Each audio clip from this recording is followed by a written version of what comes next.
Isekai, that one lovely genre that everyone loves to hate, but despite that, we all freaking watch the first episode of every new isekai anime because the appeal is there, fam. I want to know how generic-ass, brown-haired bitch boy gets hit by a truck and gets transferred into a different world to play out the exact same story that 4 anime played out this season prior. Well, I know that whatever I do, you're gonna watch the first episode of every new isekai because, well, you're degenerate scumbags, and that's why I love you. But this video is the selfless task taken by me, Lord Nuxenor himself, how to identify a terrible isekai anime from the very beginning. Here is 5 early signs of a garbage isekai. On my last 5 early signs video, I asked for 35,000 likes, and the next one would come out within a week. Well, fam, I am extraordinarily proud in my own very strange way that is the first challenge you have failed. You were only able to garner it 30,000 likes, and victory was mine at last. So you're probably wondering, Nux, you finally won a challenge. Why are you uploading it within a week of the last one? And to that I say, because I was working on it before, I totally didn't think I'd actually manage to beat you. I don't know, your record was like 10-0 before. I'm pretty proud of myself, not gonna lie. But alas, you have the chance to reclaim this lost reputation. But this time we're moving it up to 40k likes. 40k likes, and the 5 early signs of a garbage anime continues weekly. And if not, well, that's for me to know and for you to find out. Early sign number 1 of a garbage isekai anime. It's an isekai anime. Now, you probably think I'll be poking fun at the genericism and all that, but no, that's for later. The first most important way to know for a fact an isekai anime is not reaching its full potential is if it is an isekai anime by definition. Let's talk about the greatest scenes in isekai history. When Gon and Killua get transported to Greed Island and you have an epic dodgeball game there that outclasses and outshines every moment in every other isekai ever. Don't quote me on that. Digimon's pretty dope, but aside from that, not much beats the dodgeball game in Hunter x Hunter. But as amazing as the Greed Island arc was in Hunter x Hunter, there is an isekai that definitely surpasses it, and that's the Soul Society arc in Bleach. Yes, Bleach, a non-isekai anime, has one of the best isekai arcs of all time. When Ichigo and friends enter the Soul Society to save Rukia, meet the captains, fight them, it turns out Aizen has this whole master plan shiz going on. One of the greatest shonen arcs in history, and definitely one of the greatest isekai arcs of all time. Why is it so great? Because it's not an isekai anime. I am going to make this sign number 1 abundantly clear, because the entire idea of isekai is just so damn amazing. But the first early sign of a bad isekai anime is if it is an isekai anime. Yu-Gi-Oh! Is a very loved franchise, and some of the most loved arcs in Yu-Gi-Oh! Are all freaking isekais. What did you prefer? Battle City? Granted, it was amazing. Duelist Kingdom? Granted, it was a hell of a lot of fun. Or did you like it where the entire main cast got sent back to Egypt 3,000 years in the past, having to muddle through this entirely new world with monsters and dragons and magicians and shiz, fighting against Dark Ruler Zork, who, in retrospect, Zork is not the coolest name, and also he has a big dragon for a penis. But aside from that, that is epicness. Look at Yu-Gi-Oh! GX. It got a bum rap in the beginning, but then you had an entire isekai season where it made a complete 180. The people that dropped Yu-Gi-Oh! GX before venturing to Dark World, meeting that entire plot with Yubel, how Jaden became a Dark King in a fantasy land. This is next level shiz, and it's all fantastic. You know why? Because it's isekai. Isekai is definitionally great. It definitely hooks you when done correctly. And first early sign of a garbage isekai is if it's only an isekai. Seven Deadly Sins' best arc in the manga is the Purgatory arc. It's where Ban ventures to another world. Magi has a fantastic arc in the manga that is 100% spoilers, but it's an isekai arc. Yu Yu Hakusho has a fantastic isekai arc. Isekai arcs are amazing. So, again, I will reiterate this for the 5th time to make sure it gets through completely perfectly well. The number 1 early sign of a garbage isekai anime, sad as it sounds, is if it is an isekai anime. I can almost play a game with you. Tell me any half-decent show or story where there isn't a storyline where a bunch of the protagonist gets transferred to another world or another location or something unknown, and I guarantee you that is going to be a fantastic arc just due to the mere concept of what's going on. Isekai tries to make that not only the concept, but the freaking everything. You're not like, oh, the idea of isekai is really fun, so we don't really need to think anymore for the rest of the series. Yeah, we know, Isekai. You do that every single show almost. So now, this is only the first early sign of a garbage isekai anime. It goes without saying there are 4 more signs, and it is possible for an isekai anime to be great. In fact, there are many great ones. But I felt like this roast was way too good to leave for later. And I want this to echo on forever. I want people to realize that isekai is amazing as long as it's not an isekai anime. Sign number 2 of a garbage isekai anime. If it didn't need to be an isekai anime, but they were like, heck it, let's make it an isekai anime anyway. Yes, you will notice that this is a completely brilliant theme that is literally everywhere. It's like, guys, I have this interesting idea for a fantasy world, sort of, but I wanted to spice it up, so I was like, let's make the otaku weeb loser bitch guy that everyone automatically relates to gets killed and then gets reincarnated into another world. We could have made it a fantasy world to begin with, but we were like, you know what? Let's add some spice, you know? Also, somehow they all get anime adaptations. Oh, you probably think I'm making fun of isekai here. No,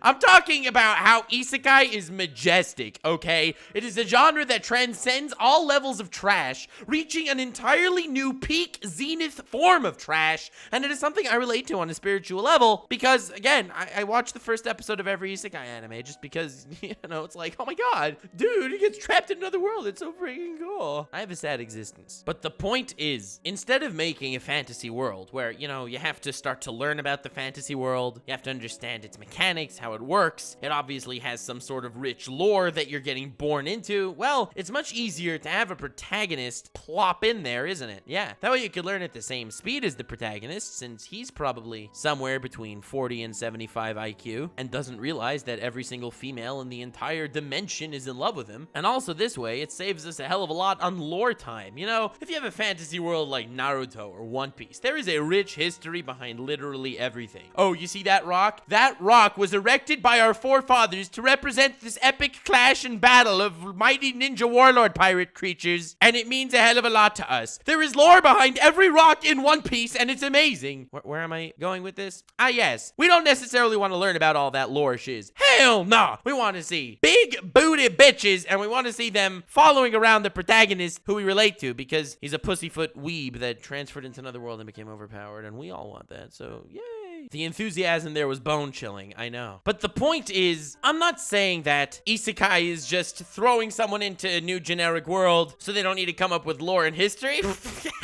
No, because they always explain the lore and history to the protagonist. You know, there is an evil demon lord that's oppressing everyone, and you must be our savior to defeat him. You know, that one goddamn storyline that every isekai happens to coincidentally share. But again, I feel like I'm getting ahead of myself, because the true beauty of isekai is where you have your generic weeb loser guy that we all relate to, because we're all generically weeb losers, and then they get hit by a truck, everything is going well, then they get reincarnated into fantasy world as a baby. There is no need for them to ever even have been a weeb loser. No, they just freaking pop up as a baby in a new world. They might as well have been born in a fantasy world. We could have had a fantasy world for the same exact price. But no, isekai's like, heck that. We're gonna be mad lads. Why make it a typical fantasy anime with a main character that grew up in the world where you can have it be an isekai where the main character grew up in that world? Now this is next level storytelling that honestly we probably don't even understand until this point. I think it'll take at least 2-3 more generations until we could wrap our head around the grandeur of this whole ideal. I mean, did you see Knights and Magic? Well, for your sake, I hope not. But it's about a dude who's your weeb loser guy. He dies and gets reincarnated into another world as a baby. And then he's like, oh my god, wow, he's such a talented kid. And he grows up and like, you have the worst CGI ever, but that's neither here nor there. Why not just make the freaking loser be your prodigy kid that was born in the other world? Why did we need the whole backstory of him being an otaku weeb loser? And the answer to that is simple. It's because isekai toys with our minds and cognitive abilities. Isekai understands what we want even more than we do. And that's why this is absolutely genius. The second early sign of a garbage isekai anime is when it doesn't go to extenuating lengths to make it an isekai anime, even where it could have been avoided. When I see something beautiful like this, where it could have just been a fantasy anime, but they were like, heck it, we're gonna make it it an isekai anime, then you know they're taking the extra steps and extra measures to truly create a masterpiece. Remember how I very briefly mentioned that they want to make an easy to craft world that the protagonist, who has a IQ of between 15 and 37, could actually understand what's going on quickly? Well, that way they get to skip the lore, skip the world building, skip any other storyline aside from that there is an evil demon lord that is rising and you are the hero that's gonna save the day. Remember when I mentioned it has to be easy to grasp? Well, there are next level easy to grasp shiz that we need in isekai. So the third early sign of a garbage isekai anime is if it actually has a magic system that isn't an RPG. Because we all know that none of us like complicated power systems. I mean, you think I want to sit through reading inner monologues and trying to figure out how Nen works?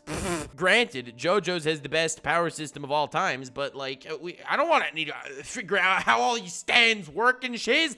I want to mash buttons and blow shiz up. And isekai understands me on that very carnal level. Yes, Chakra in Naruto's amazing and the training is fantastic, but since the protagonist of the isekai anime, who by the way is a total loser but still overpowered, because you too can be overpowered, you too can become something great, insert further generic quote speech thing over here to make you feel emboldened about yourself and society. He don't need no training arcs. This mad lad got summoned into another world with a cell phone that he can press the freaking accidentally drop an airstrike app and like meteors will land on his opponents that are like trying to carve spears out of bamboo. It's like, oh my god, you were able to defeat the bamboo people with such ease. You're so powerful. Please become our king and impregnate our women. I would say that this is just joking, but this is half of the plot of the isekai anime Master of Ragnarok, but I didn't take it far enough because they call each other sisters and it's all incesty too for those extra bonus points that makes you just want to, you know, Detroit smash your meat scepter. Oh yeah, nothing makes these generic ecchi trips where the protagonist accidentally trips and grabs like 4 girls by the panties than when they're all like, oh, Nichan! Yeah, that is the shiz we're looking for. I mean, where was I? Oh yeah, I'm talking about RPG, that's right. The world needs to be as easy to understand as possible. We need it as RPG-esque as we can. Complicated power systems? Nah. Training to get stronger? Nah. We want someone to be able to kill monsters, grow levels, get generic skills that happen to all be crazy overpowered, keep moving forward. We want them to be like, oh, new skill unlocked. Not that you actually have to train to shoot fire. No, you unlock the flamethrower attack. I don't know why your average fantasy world happens to be run by RPG tactics. Now, when I say tactics, I mean whoever has the biggest dick competitions where, surprise, the main character has the biggest dick.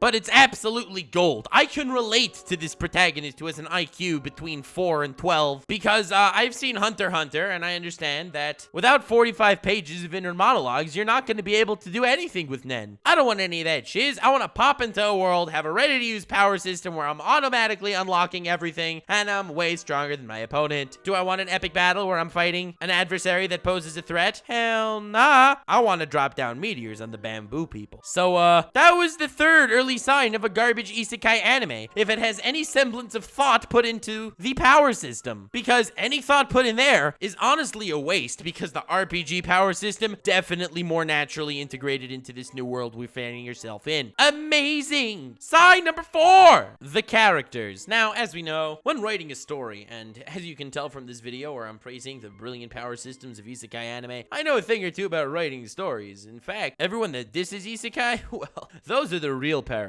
And after many years of searching, journeying, and try or fail writing my very own exquisitely detailed stories that I'll probably never share to you due to lack of time, but maybe one day, I've learned something that most writers don't understand. So I'm gonna immediately brush aside 99% of people that think they know how to write. Nah, fam. In stories, you need characters. This is something that I came across. You can't just have a story with like one character. You need plural characters, more than one. Because when there's more than one, then they can like interact with that character that was going to be the only character in the story. Because as we know, you're not allowed to develop more than one character in a story. That's just like blasphemous almost, and it's never been done before. So going by that rule that you're only allowed to develop one character that isekai very much seems to follow, unfortunately, you gotta also have other characters. I know, I'm kind of just blowing all of your minds right now because most people think, you know, I don't think stories need characters, and then I come along and I'm like, yeah. And that's exactly the thought process that goes around the business tables that pitch isekai meeting. You get one one guy saying, hey, I think we should make an isekai anime, and everyone's immediately floored. They will make an anime adaptation of this isekai before it's even written. And then you get the real geniuses, and they're like, I know that the protagonist is going to be, you know, the typical brown-haired weeb guy that got hit by a truck and sent to another world. All the isekai protagonists are like that. It's the best. It's already been proven, tested. There's always an anime adaptation of it. People buy the merch. It's crazy. We make hella dough off the most bland protagonists. So the moment isekai is mentioned, we more or less already know the protagonist that's going to be tagging along. But then the real genius is the one that's like, you know, fam, I know that we're going to have a protagonist that's going to be overpowered, transferred to another world that operates like an RPG, but let's also introduce other characters. And then everyone else in the room's eyes just widen. The possibilities immediately become infinite. And that is the path to a classic isekai anime. So now, just like the protagonist has to be that brown-haired kid that was hit by a truck and also a weeb, by the way, total loser, but became overpowered, the other characters also have to follow their individual tropes. For example, if they're a whammon, they're allowed to hate him, they're allowed to love him, they're allowed to want to fight him, they're allowed to be enemy princesses, but they have a ticking clock. They only have the right to 12 minutes on screen that they're not trying to suck the protagonist's dick. I'm sorry, it's a close, tough market here, but no matter who the bleeping F they are, they will want to be in his pants 12 minutes after being on screen,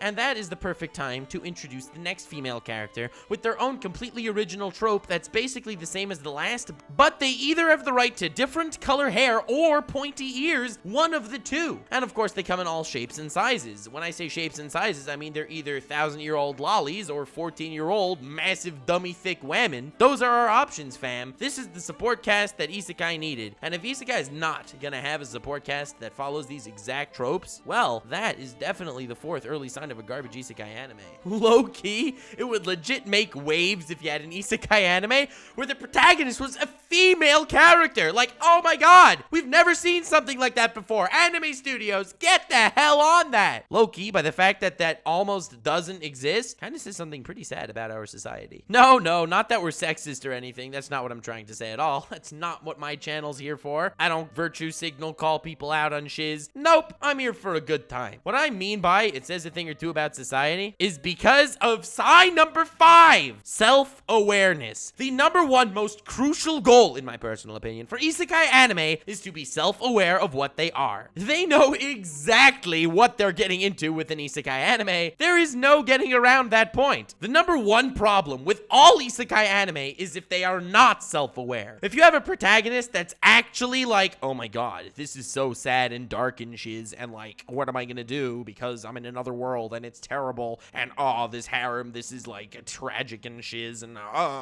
if any protagonist makes those throat gargling sounds, stay the F away from that bitch. Konosuba, best isekai anime of all time, after Digimon. Of course, Digimon is in a league of its own. No one understands Digimon, coming eventually, but Konosuba is amazing because it's literally self-aware. That's the one thing it has above everything else, and it blows every other isekai out of the water. It understands the weeb getting sucked into another world. So the weeb gets sucked into another world, and he is a total asshole. He's not that like, oh, I'm an upright, standing gentleman. I'm gonna follow all the rules, save everyone, and all the girls will love me because of my epicness. Also, I have the most heroic, noble, and flashy of attacks that are very much based off RPGs for some strange and odd reason. I use this massive sword I've obtained to slay the dragons that have been harming the villagers, and now for some odd reason, this posse of village women decide that they want my master sword. Yes, it is far beneath me. I cannot do something of the sort. Hell no! Kazuma's like, bitch, I am a badass, dumbass, not heroic at all, total asshole protagonist.